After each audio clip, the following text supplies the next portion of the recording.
Assalamualaikum warahmatullahi wabarakatuh. Innal hamdalillah nahmaduhu wa nasta'inuhu wa nastaghfiruh. Wa na'udzu billahi min shururi anfusina wa min sayyiati a'malina. May yahdihillahu fala mudilla lah wa man yudlil fala hadiya lah. Wa asyhadu an la ilaha illallah wahdahu la syarika lah. Wa asyhadu anna Muhammadan abduhu wa rasuluh. Ya ayyuhalladzina amanu taqullaha haqqa tuqatih wa la tamutunna illa wa antum muslimun. Ya ayuhan nasu taqu rabbakumul ladzi khalaqakum min nafsin wahidah wa khalaqa minha zawjaha wa batha minhuma rijalan katsiran wa nisaa'a wattaqullaha alladzi tasaaluna bihi wal arham innallaha kana 'alaikum raqiba. Ya ayyuhalladzina amanu taqullaha wa qulu qawlan sadida yuslih lakum a'malakum wa yaghfir lakum dhunubakum wa man yuti'illaha wa rasulahu faqad faza fawzan 'azima, amma ba'd. Kaum muslimin dan kaum muslimat, para pemirsa dan para pendengar televisi Radio Roja dimanapun Anda berada, alhamdulillah pada kesempatan yang baik ini kita kembali bertemu dalam pembahasan hadis-hadis Nabi Sallallahu Alaihi Wasallam dari kitab Riyadhus Shalihin min kalami Sayyidil Mursalin Sallallahu Alaihi Wasallam, buah tangan dari Al-Imam An-Nawawi rahimahullah ta'ala rahmatan wasi'ah. Dan alhamdulillah di bulan yang mulia ini tentu kita senantiasa dan terus memohon kepada Allah Azza wa Jalla rahmat dan ampunannya, anugerah dan ridhonya, dan semoga Allah mengampuni dosa-dosa kita, dan semoga Allah mengampuni kesalahan-kesalahan kita selama kita beribadah pada Allah dengan penuh keikhlasan hanya kepada Allah, dan kita selalu dan terus tanpa henti-hentinya memohon ampun kepada Allah Subhanahu wa taala. Karena kita sebagai manusia banyak berbuat kesalahan, banyak berbuat dosa, entah kita sadari atau tidak, sengaja ataupun tidak, maka hendaknya kita selalu memohon ampun kepada Allah Azza wa Jalla, Zat yang Maha Pengampun dan menerima taubat hamba-hambanya. Ma'asyiral muslimin rahimakumullah, alhamdulillah kita akan melanjutkan kajian kita dari bab tahrim i'tiqaril muslimin, bab tentang larangan atau diharamkannya kita menghinakan seorang muslim, merendahkan kaum muslimin, melecehkan mereka. Dan ini sudah kita bahas dari ayat-ayatnya, dan insya Allah kita akan menyampaikan beberapa hadis Nabi Sallallahu Alaihi Wasallam yang dibawakan oleh Imam An-Nawawi rahimahullah ta'ala dalam bab ini. Qala al-Imam Abu Zakaria Yahya bin Sharaf An-Nawawi rahimahullah ta'ala, wa an Abi Hurairah radhiyallahu anhu anna Rasulullah sallallahu alaihi wasallam qala, dan dari Abu Hurairah radhiyallahu anhu beliau berkata bahwasanya Rasulullah sallallahu alaihi wasallam bersabda, bihasbi imri'in minasyarri an yahqira akhahul muslim, cukuplah bagi seorang, merupakan satu keburukan baginya ketika dia menghina, merendahkan saudaranya sesama muslim. Hadis riwayat Imam Muslim di dalam sahihnya. Nah, hadis ini tentu menjelaskan kepada kita tentang sebuah sifat yang buruk, sebuah perangai yang jelek dan terhina adalah seorang muslim menghinakan saudaranya, menghinakan, merendahkan, meremehkan saudaranya sesama muslim. Sebagaimana sudah saya jelaskan pada pertemuan yang lalu, yang maha mengetahui tentang kita hanyalah Allah Subhanahu wa ta'ala. Kita boleh berbangga di muka bumi ini. Kita mungkin terkadang membanggakan diri kita, menomorsatukan diri kita, lalu kita menjadikan orang muslim yang lain seakan-akan dia orang yang terbelakang, orang yang rendah dibandingkan dengan diri kita. Nah, ini suatu perbuatan yang jelek, perbuatan yang buruk. Wallahi, yang mengetahui hakikat seorang hamba hanya Allah Subhanahu wa taala. Allah yang Maha mengetahui tentang hamba-hambanya. Ya. Huwa a'lamu biman ittaqa. Dialah yang Maha mengetahui tentang siapa orang yang bertakwa di hadapannya. Maka jangan sampai seorang muslim merasa dirinya lebih, merasa dirinya ya nomor satu, atau melebihkan dirinya dan merendahkan orang lain, meremehkan sama muslim. Para salaf dahulu adalah orang-orang yang tawadhu, orang-orang yang rendah hati. Mereka adalah orang-orang yang takut pada Allah Ta'ala. Padahal mereka, banyak di antara mereka adalah orang-orang yang soleh, yang bertakwa pada Allah Azza wa Jalla. Ada di antara salaf yang mereka mengatakan, ya, ada di antara salaf yang mengatakan, seandainya dosa itu sesuatu yang ada baunya, terasa baunya, maka tidak akan ada manusia yang mendekati diriku. Ini menunjukkan bagaimana mereka bersikap dan berperangai rendah hati. Padahal setiap manusia mempunyai dosa. Tapi dibandingkan dengan para salaf dahulu, mereka adalah orang-orang yang dekat dengan zaman Rasulullah SAW. Mereka adalah orang-orang yang dekat dengan zaman para sahabat, para tabi'in, dan orang-orang yang soleh lainnya. Namun mereka tetap merasa rendah, merasa atau merendahkan diri mereka, yang merendahkan hati mereka di hadapan Allah Subhanahu wa taala. Ada lagi di antara salaf dahulu yang mana ketika di hari Arafah, di hari yang sangat mulia, siang hari yang termulia, adalah di antaranya hari Arafah. Ketika di hari Arafah, ada seorang salaf yang berdoa dan mengatakan kepada Allah Ta'ala, "Ya Allah, janganlah engkau haramkan kebaikanmu kepada mereka hamba-hambamu yang datang di Arafah ini hanya karena dosa yang aku lakukan." Bayangkan, sedemikian mereka merendahkan atau rendah hati mereka, tawaduk mereka. Ya, janganlah ya Allah engkau haramkan kebaikan, ampunan, dan kebaikanmu kepada hamba-hambamu yang sedang berada di Arafah hanya lantaran dosa yang aku lakukan, hanya lantaran keberadaanku di tengah-tengah mereka. Subhanallah, betapa para salaf dahulu. Nah, kita yang ya notabene berkuar-kuar tentang manhaj salaf, berkuar-kuar tentang akidah salaf, sudah seyogianya menjadi contoh di tengah masyarakat dalam perangai-perangai yang mulia, dalam akhlak yang mulia, dalam rendah hati, tawadhu, tidak takabur, tidak merasa diri paling hebat, paling tinggi ilmunya, tapi merendahkan diri kita. Kita rendah hati, bukan berarti kita terhina, tidak. Justru orang yang tawadhu akan diangkat derajatnya di sisi Allah Subhanahu wa taala. Maka ma'asyiral muslimin, An-Nabi alaihi salatu wassalam ingatkan kita dalam hadis ini, "Bihasbi imri'in minasyarri an yahqira'ahul muslim." Cukuplah suatu keburukan bagi seseorang tatkala dia menghina saudaranya, tatkala dia merendahkan saudaranya sesama muslim. Kemudian hadis yang berikutnya,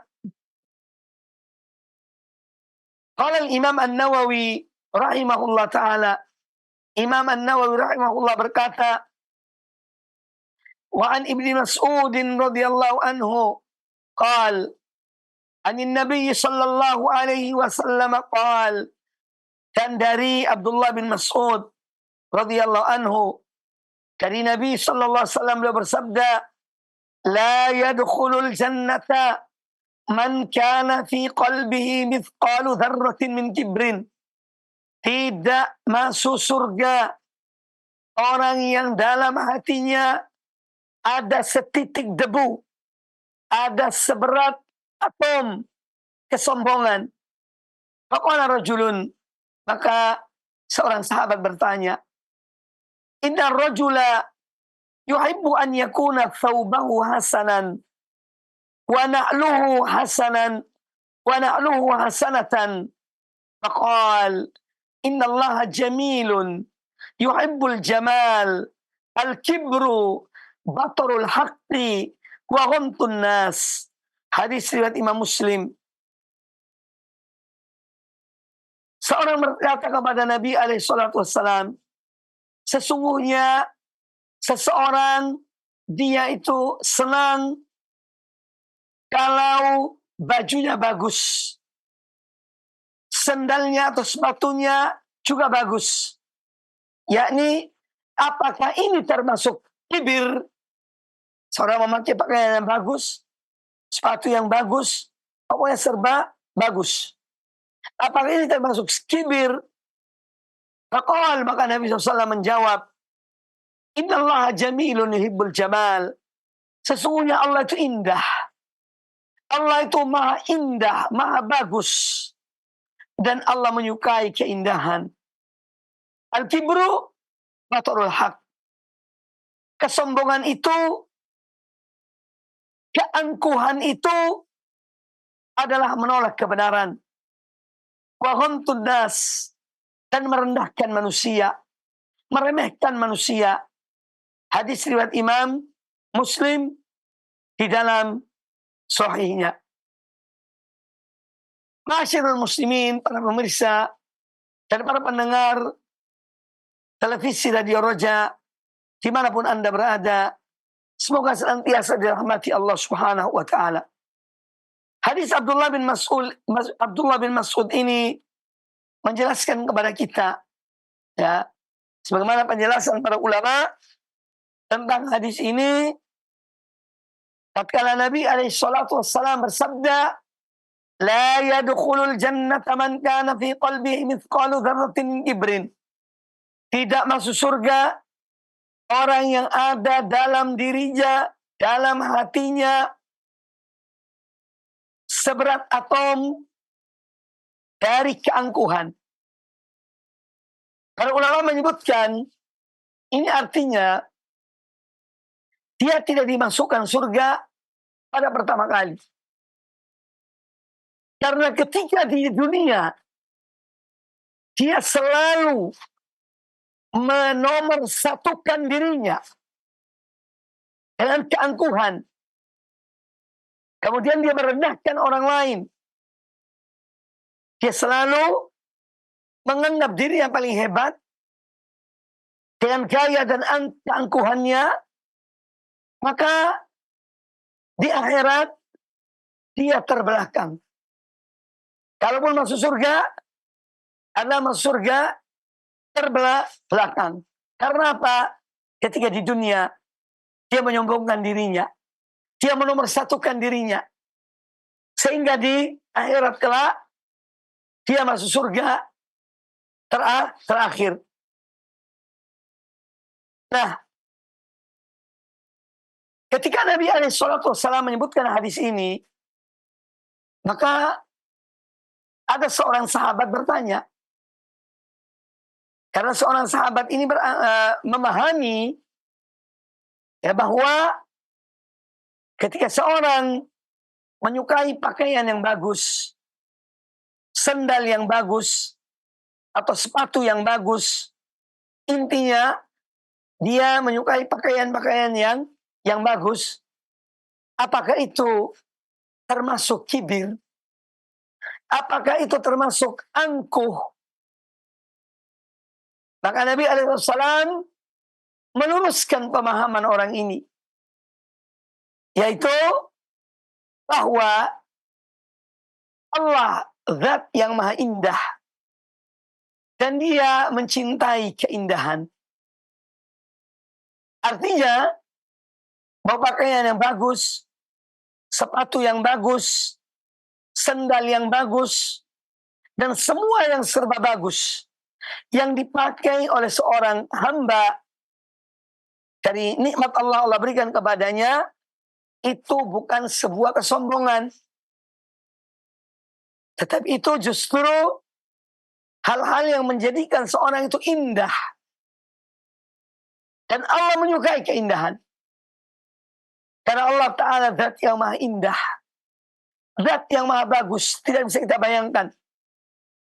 Kalau saja ciptaan-ciptaan Allah ini yang kita lihat, baik itu manusia, ataupun pemandangan di alam semesta ini, demikian indahnya, maka Allah lebih indah dari itu semuanya. Tidak ada yang bisa membayangkan keindahan Allah Azza wa Jalla dan kebagusannya. Tidak ada yang bisa membayangkan, menggambarkan tentang keindahan Allah Subhanahu wa taala. Karena laisa kamitslihi syai'un wa huwas samiul basir. Karena tiada sesuatu pun yang menyerupainya, dan Dia Maha mendengar lagi Maha melihat. Kemudian An-Nabi alaihi salatu wassalam menjelaskan apa sebenarnya keangkuhan itu, apa sebenarnya kibir itu, dan apa sebenarnya kesombongan itu.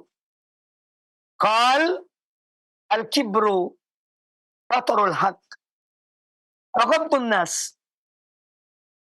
Beliau menyebutkan dua perangai yang menunjukkan seorang itu adalah seorang yang sombong dan angkuh. Seorang yang takabur. Yang pertama adalah batarul haq, menolak kebenaran. Setelah kebenaran datang kepadanya, dalil-dalil dari Quran dan Sunnah yang menyebutkan tentang kebenaran, baik itu akidah, baik itu ibadah, baik itu akhlak dan moral, tapi dia menolak. Dia menolak, tidak mau menerima nasihat yang disampaikan atau dalil yang disampaikan kepadanya. Batarul haq, dia menolak kebenaran itu. Ini namanya kibir. Ya, salah satu dari perangai dan sifat yang menunjukkan seorang itu angkuh dan sombong. Kemudian yang kedua, wa ghamtun nas, merendahkan orang lain, meremehkan orang lain. Artinya menomorsatukan dirinya. Yang lain semua di belakang. Aku yang dan paling. Ya, aku yang dan paling terhebat, terpintar, ya, paling hebat, paling pintar, paling ini dan paling itu. Ya. Ini, kemudian yang lainnya direndahkan, diremehkan. Ya. Ini adalah perangai buruk, yaitu bagian dari keangkuhan dan kesombongan. Maka hadis ini menjelaskan kepada kita tentang perbuatan kesombongan atau sifat perangai kibir. Ini adalah salah satu dari dosa besar, bukan dosa kecil. Ini adalah dosa besar. Makanya Nabi SAW mengatakan, la yadkhulul jannata, tidak masuk surga, ya, man kana fi qalbi mithqalu dzarratin min kibrin. Ya, barang siapa yang ada kesombongan dalam dirinya, walaupun hanya satu titik debu. Nah, ketika beliau mengatakan tidak masuk surga, ini menunjukkan sifat ini adalah dosa besar. Ya, salah satu dari dosa-dosa besar. Ya. Kemudian hadis ini juga menunjukkan bahwa kibir itu bertingkat-tingkat. Ya. Ada orang yang sedikit kibirnya, itu pun dilarang. Dan ada orang yang lebih besar keangkuhannya dan kesombongannya. Ya. Artinya lebih banyak menolak kebenaran, tidak menerima al-haq yang sampai kepadanya. Padahal jelas kebenaran itu datang kepadanya. Tapi karena kesombongannya, keangkuhannya, selalu tidak menerima, selalu membenarkan dirinya. Ya. Padahal kesalahan depan mata, penyimpangan depan mata, namun tidak mau mengakui. Ya, ini sifat kibir dan angkuh. Jadi dia bertingkat-tingkat. Ya, ada orang yang memiliki kesombongan setitik debu, ya, itu pun telah menjadi penghalang bagi dia untuk masuk surga pertama kali. Dan tentu ketika beliau menyebutkan setitik debu, ini menunjukkan, mengisyaratkan bahwa keangkuhan ada yang lebih dari sekedar setitik debu atau setitik atom. Kemudian yang kedua, bahwa kesombongan dan keangkuhan itu pokoknya dan pangkalnya berada dalam hati seseorang. Ya, kesombongan dan keangkuhan itu ada dalam hati seseorang, sehingga dia menolak kebenaran, dia menghinakan orang lain. Jadi tempatnya kibir itu di hati. Kemudian bisa terungkap dari lisan atau dari perbuatan. Bisa terungkap kesombongan itu dari ucapan-ucapannya dan dari perbuatan-perbuatannya. Kemudian yang ketiga yang diambil dari hadis ini, bahwa ketika seorang diberikan nikmat oleh Allah Ta'ala, diberikan kecukupan harta, sehingga dia mampu untuk membeli pakaian yang mahal, ya, pakaian yang mahal, maka ini hal yang tidak tercela, dan ini bukan bagian dari kesombongan dan keangkuhan. Karena Allah mencintai untuk melihat bekas nikmatnya pada hambanya. Ya, jadi Allah ketika memberikan nikmat kepada seorang hamba, Allah menyukai kalau nikmat itu tampak pada diri hambanya. Ya, oleh karena itu tidak mengapa, ya, selama seorang dia itu mampu, dia cukup, maka tidak mengapa dia membeli pakaian yang mahal, memakai pakaian yang mahal, sepatu yang mahal. Itu hal-hal yang lumrah, hal yang bukan merupakan bagian dari kesombongan. Tapi terkadang justru itu bagian dari mensyukuri nikmat Allah Subhanahu wa ta'ala. Kemudian yang ketiga atau yang keempat, bahwa kita wajib beriman salah satu di antara sifat-sifat Allah, bahwa Allah itu maha indah. Allah maha indah. Allah yang terindah, yang terbagus dan terbaik. Ya. Bagaimana? Wallahu a'lam. Kita tidak mengetahui. Tapi kita meyakini bahwa Allah zat yang maha indah. Ya. Kemudian juga hadis ini menjelaskan kepada kita tentang di antara sifat Allah adalah Allah menyukai sesuatu. Ya. Jadi Allah memiliki sifat suka dan cinta. Allah mencintai orang-orang bertakwa. Allah mencintai orang-orang yang adil. Allah mencintai orang-orang yang sabar. Allah mencintai keindahan. Nah, ini menunjukkan bahwa Allah zat yang memiliki sifat menyukai dan mencintai. Dan sifat ini sifat yang hakiki ada pada Allah Subhanahu wa ta'ala, tetapi tidak sama dengan sifat hamba-hambanya. Ya, tidak sama dengan dan tidak menyerupai sifat hamba-hambanya. Ini adalah akidah Ahlus Sunnah wal Jamaah, akidah para salaf, akidah yang diajarkan Al-Quran dan Sunnah Nabi SAW, yang dijalani oleh para sahabat, yaitu menetapkan semua sifat-sifat Allah yang Allah sebutkan dalam Al-Quranul Karim maupun dalam hadis-hadis Nabi Sallallahu Alaihi Wasallam. Kita wajib untuk menetapkannya, mengimaninya, tetapi tidak menyerupakan sifat itu dengan sifat makhluknya. Ya, tidak boleh kita menyamakan sifat-sifat Allah dengan sifat makhluknya. Ya. Karena Allah laisa kamitslihi syai'un wa huwas samiul basir.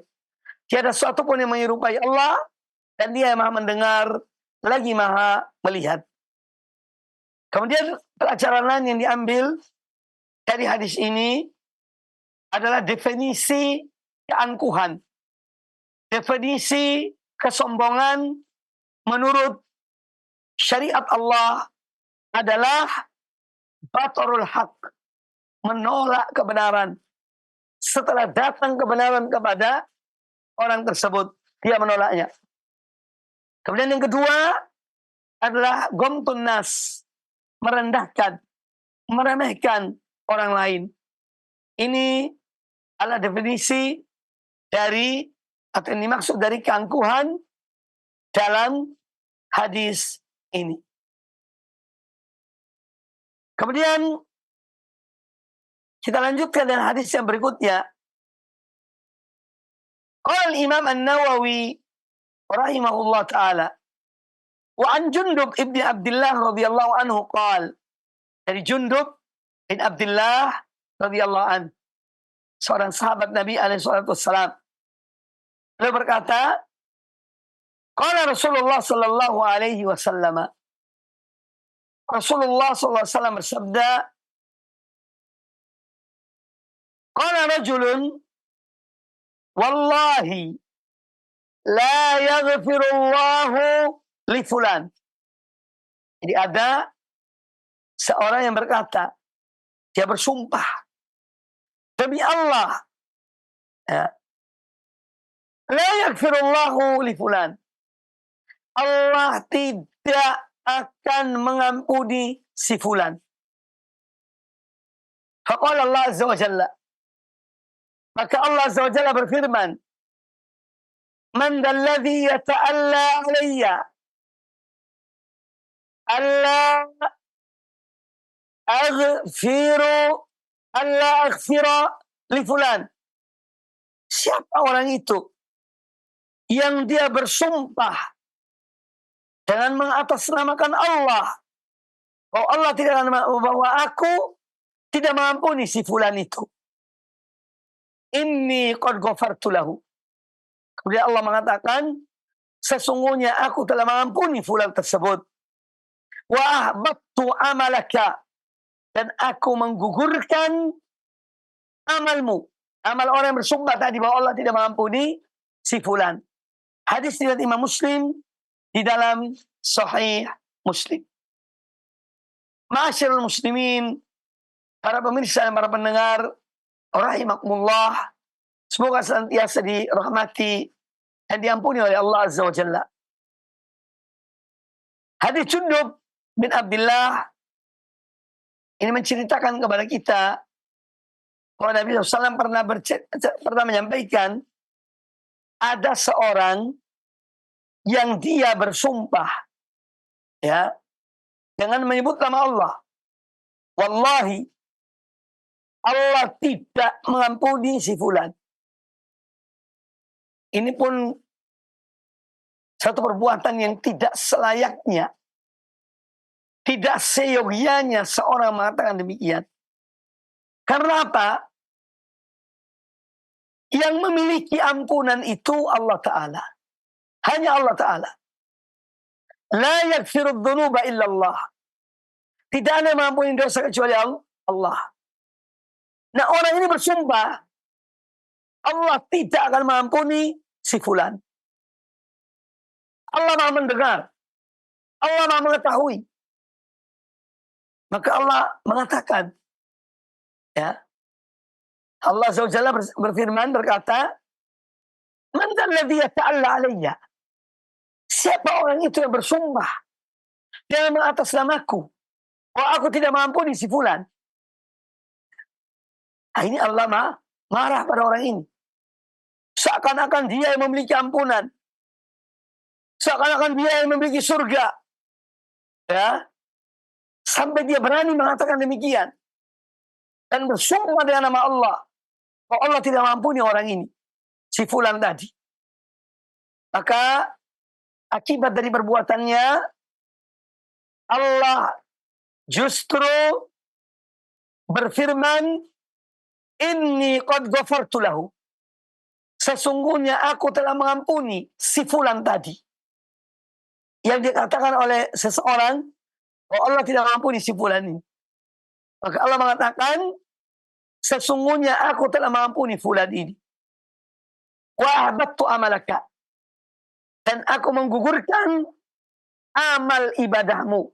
Ini orang yang bersumpah bahwa Allah tidak mengampuni dosanya, dosa orang si fulan, maka amal orang itu tidak diterima oleh Allah Ta'ala. Gugur amalnya. Nah, ini satu pelajaran bagi kita. Terkadang kita melihat ada penyimpangan-penyimpangan. Ada manusia-manusia hamba-hamba Allah yang berbuat dosa, yang berbuat maksiat. Ya. Maka jangan sampai kemudian kita itu memvonis bahwa orang ini Allah tidak mengampuni dosanya. Ya. Jangan sekali-kali. Sebesar apapun dosa orang itu yang kita ketahui, kita tidak boleh memvonis bahwa Allah tidak akan mengampuni dosa orang ini. Karena perbuatan yang berbahaya. Ya. Karena yang memiliki ampunan itu adalah Allah. Allah mengampuni siapa yang dikehendakinya. Allah memaafkan siapa yang dikehendakinya. Dia zat yang maha pengampun. Zat yang maha penyayang pada hamba-hambanya. Lagi pula, terkadang kita tidak mengetahui tentang hamba yang berbuat dosa itu. Tentang hamba yang kita ketahui dia berbuat dosa. Ya. Bisa jadi ada amalan-amalan yang dia lakukan. Selain perbuatan dosa yang kita ketahui, ada amalan-amalan kebaikan yang dia lakukan. Yang kita tidak mengetahuinya. Dan hanya Allah mengetahuinya. Yang dengan sebab amal itu, Allah mengampuni hamba yang tersebut. Ya. Maka jangan sampai seorang ya merendahkan, meremehkan, memvonis pelaku maksiat. Ya. Allah tidak akan mengampuni orang ini. Karena ampunan milik Allah. Dia mengampuni siapa dikehendakinya. Ya. Dan dia menyiksa siapa yang dikehendakinya. Itu Allah Azza wa Jalla. Ya. Kemudian dampak dari orang yang mengatakan bahwa Allah tidak mengampuni si fulan, dampaknya apa? Allah menggugurkan amalnya. Allah menggugurkan amal-amal ibadah yang dikerjakan oleh orang tersebut. Ini satu ancaman. Hati-hati. Ya, kita meremehkan para pelaku maksiat. Walaupun tentu kita mengingkari kemaksiatan itu. Kita mengingkari kemaksiatan. Karena perbuatan maksiat, perbuatan yang dilarang oleh Allah Ta'ala. Hati orang beriman mengingkari maksiat itu. Tapi jangan sampai kita memvonis seseorang yang berbuat maksiat, bahwa dia tidak akan diampuni oleh Allah Subhanahu wa Ta'ala. Jangan sampai demikian. Kita boleh sebagai orang yang beriman, yang memiliki iman dalam diri kita, mengingkari perbuatan maksiat seseorang. Kita tidak senang kepada maksiat itu. Kita benci kepada maksiat itu. Tapi jangan sampai kemudian kita memvonis bahwa orang tersebut pelaku maksiat itu tidak akan diampuni oleh Allah Subhanahu wa Ta'ala. Ya. Atau kita merendahkan orang itu, meremehkan orang itu. Makanya dalam hadis ini ada pelajaran-pelajaran penting yang diambil. Di antaranya adalah peringatan dari menghina orang-orang muslimin dan merendahkan mereka. Kemudian yang kedua, hadis ini menunjukkan luasnya ampunan Allah, luasnya rahmat Allah kepada hamba-hambanya yang beriman. Ya, bahwa ampunan dan rahmat Allah amat luas. Tidak ada yang mengetahui keluasannya kecuali Allah Ta'ala. Kemudian tentu hadis ini juga memberikan pelajaran kepada kita agar seorang berbuat maksiat jangan sampai dia putus asa dari rahmat Allah Subhanahu wa Ta'ala. Seorang berbuat dosa, mohonlah ampun pada Allah. Bertobatlah pada Allah. Kembalilah pada Allah. Memperbanyak istighfar. Memperbanyak permohonan ampunan kepada Allah. Karena Allah zat yang maha pengampun. Kita tidak boleh putus asa dari rahmat Allah Subhanahu wa Ta'ala. Kemudian juga hadis ini memberikan pelajaran kepada kita bahwa Allah dengan kekuasaannya, ya, dengan kebesarannya, dengan keagungannya, dengan keluasan rahmat dan ampunannya, Allah mampu dan Allah berhak untuk mengampuni seorang hamba walaupun dia tidak bertobat. Ya. Karena dalam hadis ini tidak diceritakan bahwa orang yang berbuat dosa itu yang dikatakan oleh seseorang, oh, demi Allah, Allah tidak akan mengampuni dosa orang, tidak akan mengampuni orang ini. Tidak ada kata taubat atau isyarat yang menunjukkan bahwa orang itu bertobat. Pelaku dosa itu bertobat. Ya. Ini menunjukkan bahwa Allah Maha Kuasa, Allah dan rahmatnya, kekuasaannya, ampunannya, kebesarannya. Allah kalau mengampuni seorang hamba, itu hak Allah. Walaupun hamba itu tidak bertobat dari dosanya. Meskipun seorang hamba itu tidak bertobat dari dosanya. Allah Maha Kuasa untuk mengampuni hamba tersebut. Kemudian hadis ini juga menjelaskan kepada kita, yaitu larangan memvonis seseorang, ya, terhadap hak Allah, ya, karena hak yang untuk memberikan ampunan itu hak Allah Ta'ala. Maka kita tidak boleh memvonis seseorang berkaitan dengan hak Allah Subhanahu wa Ta'ala. Kalau seorang itu haknya, silahkan dia vonis. Misalnya, ada orang berbuat kesalahan pada kita. Lalu kita mengatakan, aku tidak akan maafkan orang ini. Itu hak kita. Ketika kita dizalimi, ketika kita dianiaya, maka kita berhak untuk memaafkan atau tidak memaafkan. Itu hak kita. Ya. Tapi jangan sampai kita memvonis seseorang dengan hak Allah Ta'ala. Seperti dalam hadis ini tadi. Jadi kalau hak kita boleh. Ada orang berbuat kezaliman pada diri kita, kita mengatakan, aku tidak akan maafkan orang ini. Karena kezalimannya terhadap diriku. Itu hak kita. Itu hak kita. Tetapi mengampuni dosa orang itu adalah Allah Subhanahu wa Ta'ala. Maka jangan kemudian seorang bersumpah bahwa Allah tidak akan mengampuni dosa orang tersebut. Ini berarti dia telah menerjang wilayah lain, ya, bukan wilayahnya. Ini wilayah Allah Ta'ala. Ampunan, taubat, rahmat, itu wilayah Allah Ta'ala. Allah yang memberikan ampunan pada hambanya. Allah yang menganugerahkan rahmat pada hambanya. Allah yang memberikan taubat pada hamba, menerima taubat hambanya. Ya, bukan wilayah kita. Maka jangan kita memasuki wilayah yang bukan hak kita.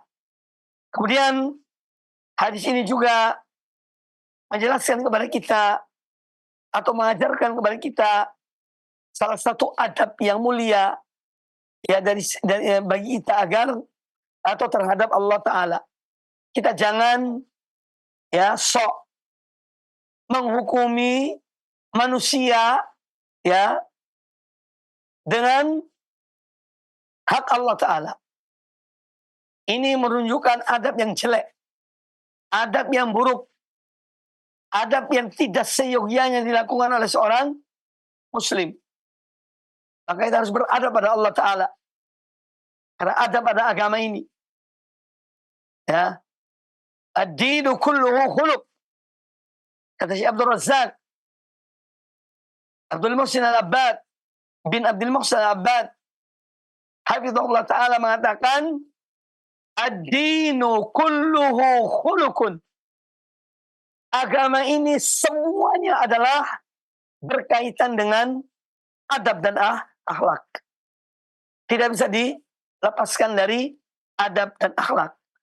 Maka Islam selalu mengajarkan bagaimana kita beradab kepada Allah, bagaimana kita beradab kepada Rasulullah Sallallahu Alaihi Wasallam, bagaimana kita beradab kepada orang tua, bagaimana kita beradab kepada guru, bagaimana kita beradab kepada tetangga dan yang lainnya. Islam adalah agama yang mengajarkan adab yang mulia kepada umatnya. Setelah ini insya Allah kita akan memasuki satu bab yang lain. Ya, tidak mengapa, karena dalam bab ini hanya menjelaskan kepada kita ya, Al-Imam An-Nawawi rahimahullah ta'ala menyebutkan tentang babu an-nahyi an izhari syamatati bil muslimi. Bab tentang larangan menampakkan kegembiraan di saat seorang muslim terkena musibah. Ya, larangan menampakkan kegembiraan di saat seorang muslim terkena musibah atau ujian. Ya, karena seorang muslim saudara bagi muslim yang lain. Ketika Allah menguji saudaranya dan menimpakan musibah pada saudaranya, maka seorang muslim yang lain tidak boleh bergembira, senang, porak-poranda ya dengan atau sorak gembira atas musibah yang menimpa saudaranya. Karena ini bukan sifat dari orang yang bersaudara. Seorang bersaudara, apalagi saudara yang diikat oleh iman dan Islam, hendaknya dia merasakan sesuatu yang dirasakan oleh saudaranya. Ketika saudara senang, dia pun ikut senang. Ketika saudara sedih, dia ikut sedih.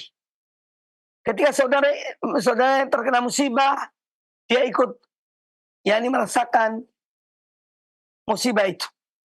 Ya, dan mendoakan untuk saudaranya. Ini yang seyogyanya dilakukan oleh orang-orang yang bersaudara. Nah, Imam An-Nawawi rahimahullah ta'ala dalam bab ini beliau membawakan dua ayat Al-Quranul Karim. Ayat yang pertama, surat Al-Hujurat ayat 10. Yang mana Allah Ta'ala berfirman, Innamal mu'minuna ikhwatun. Sesungguhnya yang bersaudara itu, yakni saudara yang hakiki, itu hanya orang-orang yang beriman. Ini terjemahan yang benar. Innamal mu'minuna ikhwatun. Kalau diterjemahkan, sesungguhnya orang-orang beriman itu bersaudara, ini terjemahan yang kurang tepat. Ya, atau saya katakan tidak tepat. Terjemahan yang benar dari ayat ini, innamal mu'minuna ikhwatun, terjemahan yang benarnya adalah sesungguhnya yang bersaudara itu hanyalah orang-orang yang beriman. Jadi persaudaraan yang hakiki ada persaudaraan dalam ikatan keimanan. Persaudaraan dalam rahim keimanan. Ini yang sebenarnya. Kalau ada dua orang bersaudara dari rahim yang sama, dari satu ibu, dua orang ini dilahirkan. Tetapi satu itu muslim mukmin, yang satunya kafir, tidak beriman pada Allah Ta'ala, maka ini adalah hanya persaudaraan rahim. Persaudaraan yang tidak hakiki. Tapi persaudaraan yang hakiki adalah persaudaraan iman. Orang mukmin ini, ya, saudara dia yang hakiki adalah orang-orang beriman lainnya. Ya. Orang-orang beriman yang lainnya. Meskipun dia satu rahim dengan orang lain yang satu ibu dengannya, tapi kafir, tidak beriman. Ya. Maka ini bukan persaudaraan yang hakiki. Ini persaudaraan semu. Persaudaraan yang semu. Tidak sebenarnya. Persaudaraan yang hakiki adalah yang diikat oleh tali keimanan. Makanya tali keimanan ini atau rahim keimanan ini adalah membuat sebuah persaudaraan yang tidak dibatasi oleh zaman dan tempat. Apa maksudnya? Artinya, persaudaraan keimanan ini, persaudaraan yang didasari oleh iman kepada Allah dan iman kepada para Rasulnya, ini tidak membatasi zaman dan tempat. Tentang zaman, bahwa orang-orang yang beriman di zaman Nabi Nuh, yang mereka beriman kepada Nabi Nuh alaihissalam, itu saudara bagi kita yang hidup zaman ini. Karena mereka orang-orang mukminin. Orang-orang beriman di zaman Nabi Ibrahim, mereka beriman kepada Nabi Ibrahim, mereka beriman pada Allah dan Rasulnya, Nabi Ibrahim, itu saudara kita yang hidup di zaman ini. Saudara bagi kaum mukminin yang hidup di zaman Rasulullah SAW. Saudara bagi kaum mukminin yang hidup di zaman Nabi Isa alaihissalam. Jadi, semua kita ini bersaudara, walaupun berbeda zamannya. Makanya, di antara doa yang diajarkan oleh Allah dalam Al-Quranul Karim, Allah mengajarkan kita untuk berdoa. Ya. Rabbana ighfir lana wa li ikhwanina alladhina sabaquna bil iman. Ya Allah, ampunilah kami dan saudara-saudara kami yang beriman, yang mana mereka telah mendahulukan. Ini semua, siapa saja yang telah mendahului kita beriman pada Allah Ta'ala, itu saudara kita. Baik yang hidup zaman Nabi Nuh, Nabi Isa, Nabi Ibrahim, Nabi Musa, Nabi Muhammad, ya, yang hidup di zaman itu, semua saudara kita. Kita mendoakan mereka agar Allah mengampuni dosa-dosa mereka. Ini menunjukkan bahwa persaudaraan dan ikatan iman ini tidak mengenal zaman.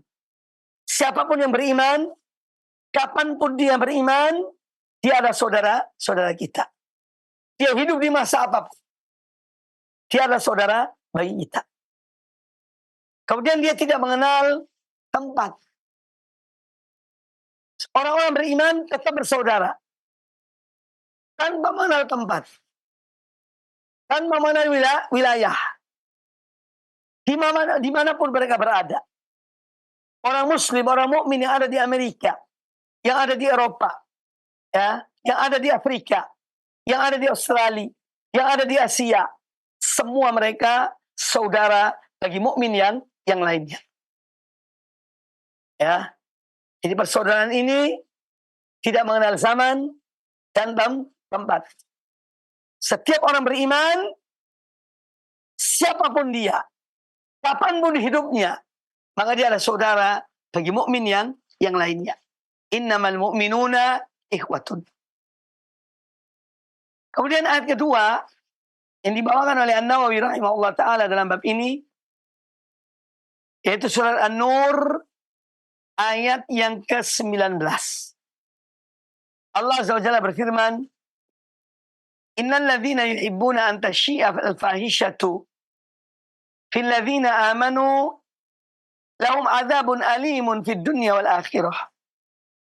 Sesungguhnya orang-orang yang menyukai tersebarnya kekejian di tengah-tengah orang-orang beriman, bagi mereka azab yang pedih di dunia dan di akhirat. Ayat ini memberikan pada kita pelajaran, ya, mengajarkan kepada kita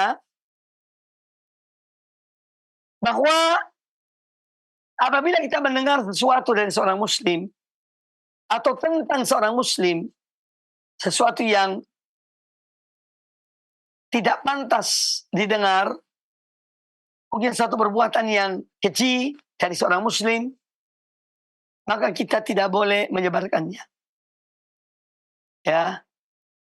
Tapi kita justru menutup mulut, mengikat lisan-lisan kita dari membicarakan tentang keburukan orang itu, tentang apa yang dia lakukan. Sehingga dengan demikian, maka hal-hal yang keji tadi tidak menyebar di kalangan kaum muslimin. Tidak menyebar di kalangan kaum muslimin. Nah, orang yang dengan sengaja menyebarkan keburukan-keburukan seseorang, ya, atau senang dengan keburukan seseorang, disebarkan di tengah kaum muslimin, ini termasuk yang mendapat ancaman dalam ayat ini.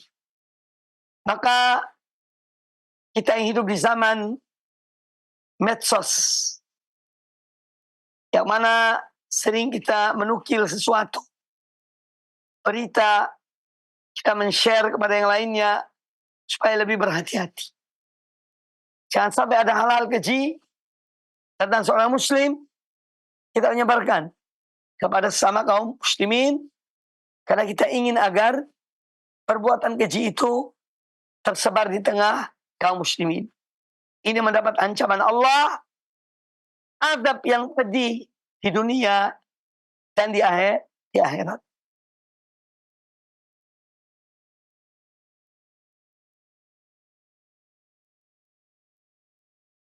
Kemudian